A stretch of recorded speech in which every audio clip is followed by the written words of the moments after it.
Já lá vão 30 anos desde que os primeiros casos de SIDA foram dados a conhecer.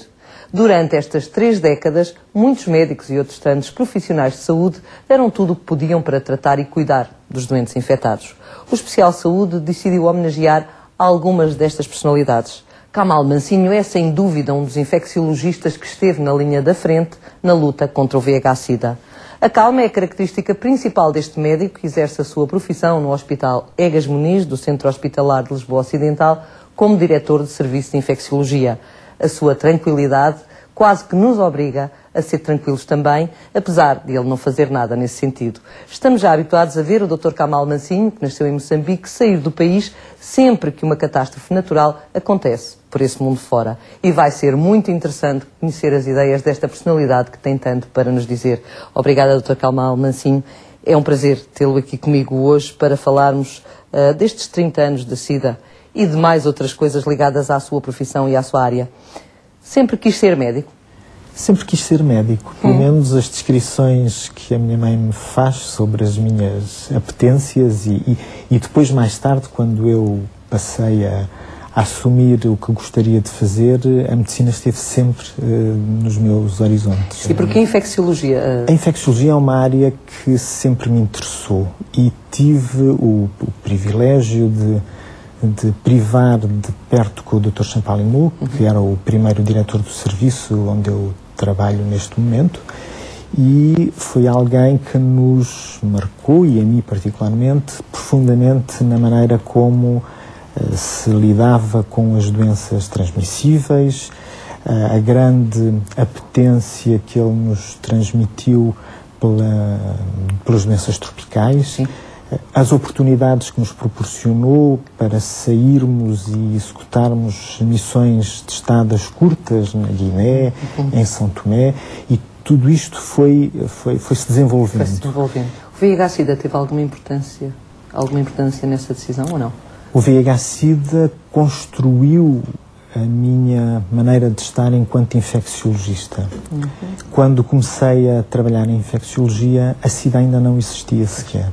E lembro-me dos primeiros doentes que vinham da Guiné-Bissau, com uma doença desconhecida, que tanto eram homens como eram mulheres, que apesar dos esforços todos que eram feitos para se chegar a um diagnóstico, nós não conseguíamos chegar a um diagnóstico, e que os doentes acabavam por morrer.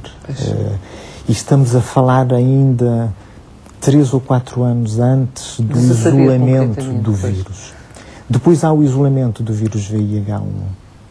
E estes doentes, apesar de tudo, não se enquadravam no padrão da infecção por VIH-1 que era mais prevalente quer na Europa, quer nos Estados Unidos. Estamos a falar do início da década de 80 e, portanto, estávamos a falar de uma doença que estava muito centrada em homens que praticavam sexo com homens, que estava muito centrada em alguns grupos com comportamentos de risco particulares, e os doentes que nós seguíamos eram doentes heterossexuais. Não se enquadravam. E não se enquadravam nesse modelo.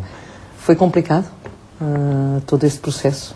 Foi um percurso difícil porque nos confrontávamos durante anos com doentes cuja causa de morte não era identificada e que, apesar dos esforços todos que se faziam, os doentes acabavam por morrer, e isso era doloroso porque a verdade é que naquele momento ou naquele tempo nenhum de nós que esteve envolvido no acompanhamento destas situações imaginou que a SIDA seria o que veio a ser e o que é ainda hoje. Claro, foi difícil ver falecer os doentes sem ter ao vosso dispor, porque vocês estão habituados a curar, não é?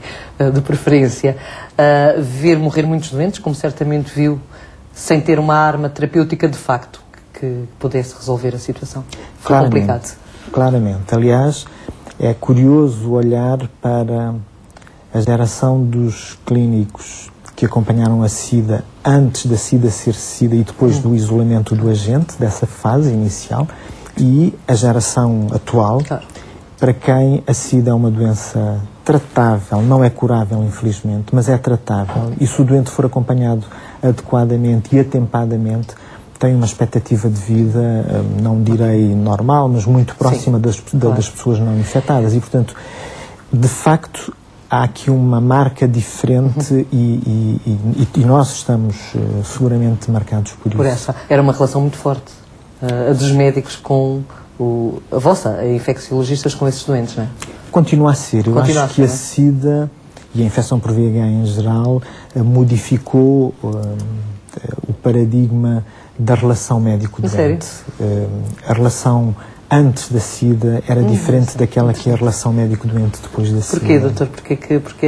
Em que é que se baseia essa diferença hoje em dia? Porque os doentes, ao longo dos anos, foram-nos ensinando a olhar como pessoas com direitos, a reconhecer neles a possibilidade de poderem questionar tratamentos e, claramente, que esse direito da individualidade do doente foi-nos ensinado por eles. Nunca tinha ninguém dizer isso, mas é interessante e tem toda a lógica que, de facto, houve ali uma mudança radical na forma do doente até ver o médico e da mesma maneira, do médico olhar para o doente de uma outra maneira. Portugal fez um bom trabalho relativamente ao VIH-Sida. Fez um trabalho... No total, nestes 30 anos, digamos assim. Sim, claramente. Repare que, tal como nos países industrializados, em Portugal, as pessoas já não morrem em consequência de infecção por VIH nos primeiros 6 meses após o diagnóstico. De acordo com alguma avaliação que existe, a longevidade dos doentes com infecção por VIH em Portugal é uma longevidade comparável àquela que nós constatamos nos países industrializados. A transmissão da mulher grávida para o recém-nascido passou a ser uma raridade em Portugal, tal como acontece nos países industrializados. Tivemos, de facto, acesso a todas as terapêuticas que qualquer país industrializado tem. E quando estávamos na fase experimental dos tratamentos, através dos estudos de investigação clínica e dos ensaios clínicos, também os doentes e os técnicos tiveram acesso a essas novas moléculas para poder tratar de situações para as quais já não havia resposta com os medicamentos disponíveis. E pensa que isso vai continuar? E penso e espero que continue. Há questões relacionadas com a prevenção e com a contenção da propagação da infecção por VIH que não acompanharam o mesmo ritmo do tratamento. Não é? Mas o desafio do diálogo das doenças transmissíveis é um pouco este. É lançar aos técnicos a capacidade de poder acompanhar a dinâmica da doença. A SIDA dos anos 80 já não é a SIDA dos anos 2010 e 2011, portanto é completamente diferente. Mas há uma coisa em que são iguais, doutor, veja se concorda comigo, continuamos a não usar preservativo, de modo geral, no mundo inteiro, não estou a falar só de Portugal. Porquê esta relutância? Porquê é que não aprendemos ainda que é por aqui o caminho? Nós estamos a falar da modificação de comportamentos. Apesar de tudo, há sinais de que existe uma modificação de comportamento comparativamente com o início da epidemia. Há já um caso de cura, há já um doente curado na Alemanha. Estamos no bom caminho? Acredita na cura a médio prazo ou a curto prazo? Continua-se a trabalhar intensamente para a cura. E a cura continuará a ser o objetivo último para o controle desta doença. A solução encontrada para o doente alemão especificamente é uma janela para o futuro.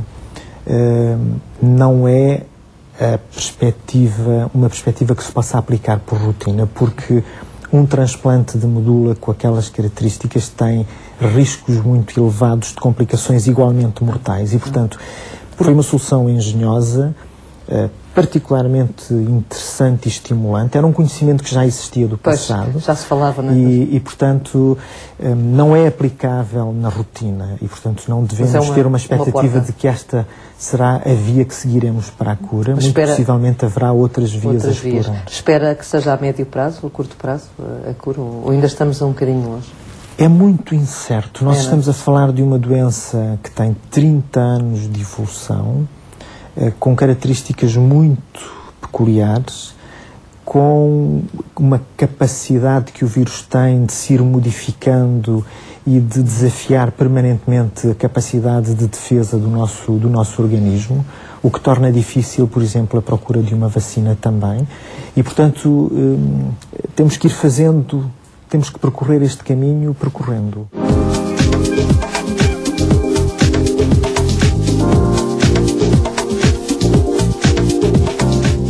Estar sob a tutela de alguém como o Dr. Kamal é uma experiência única.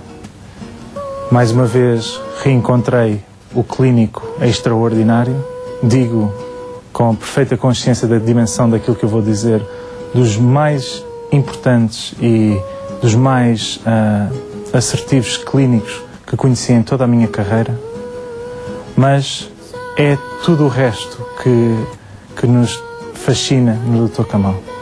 Vemos alguém humano que se preocupa sempre com todos que o rodeiam. É uma pessoa que é ponderada, nunca toma decisões precipitadas. É um rochedo para quem trabalha com ele.